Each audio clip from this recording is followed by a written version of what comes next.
So filem ni berjaya tembus dan menaiki tahta nombor 1 dekat Indonesia, filem yang paling laris sepanjang zaman di Indonesia. Filem yang bertajuk Jumbo, filem yang diarahkan oleh Rian Adriandi yang turut dibantu suara oleh bintang-bintang hebat, antaranya Bunga Citra Lestari, ada Ariel Noah dan ramai lagi lah. Filem Jumbo ni dia mengisahkan tentang seorang budak lelaki bertubuh gempal, cabi-cabi macam tu, comel-comel macam tu.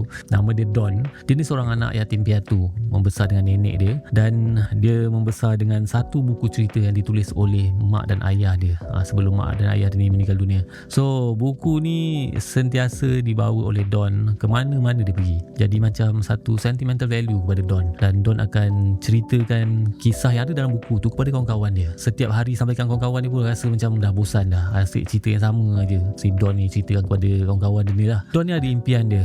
Satu hari dia cuba untuk jadi seorang pencerita, nak buat persembahan cerita kisah yang ditulis oleh mak dan ayah dia dulu. Tapi tiba-tiba dia terjumpa satu roh budak perempuan bernama Mary, dan roh ni cuba nak minta bantuan Don untuk selamatkan keluarga dia, keluarga Mary ni yang telah ditangkap oleh seseorang. So kalau korang nak tahu apa sebenarnya yang terjadi kepada Mary dan adakah Don akan bantu Mary ni, korang kena tengok sendiri filem yang bertajuk Jumbo ni. Filem ni akan tayang dekat program Malaysia bermula 26 Jun 2025. So bagi aku filem ni sebuah filem yang aku agak impress, especially daripada Indonesia. First aku tengok filem ni, aku boleh nampak ada orang pernah sebut sebelum ni filem ni ada vibe-vibe macam filem Pixar. Yes, aku agak agree kat situ. Nampak detailing ni memang nampak kemas, nampak cantik. Dia punya visual ni memang nampak nice. Character build up dia pun nampak macam seolah-olah mimik daripada kisah-kisah ataupun cerita daripada Pixar. Filem yang digaul dengan emosi, walaupun tak sekemas Pixar, tapi ada vibe-vibe nampak macam filem-filem daripada Pixar. Boleh nampak lah sesuatu yang menarik daripada dua karakter ni. Dan satu lagi benda yang aku rasa agak stand out daripada filem ni adalah mesej yang cuba disampaikan. Mesej tentang jangan mengalah dan sikap tanggungjawab bila lakukan kesilapan, dan satu lagi janji yang sepatutnya kita laksanakan.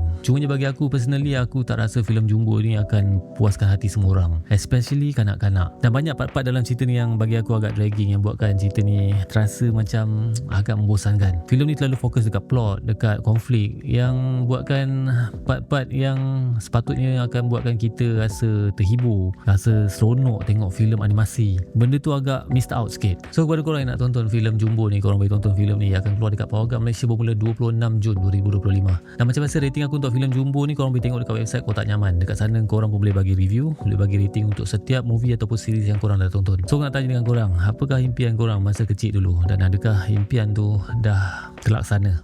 Cuba komen kat bawah. Nyaman.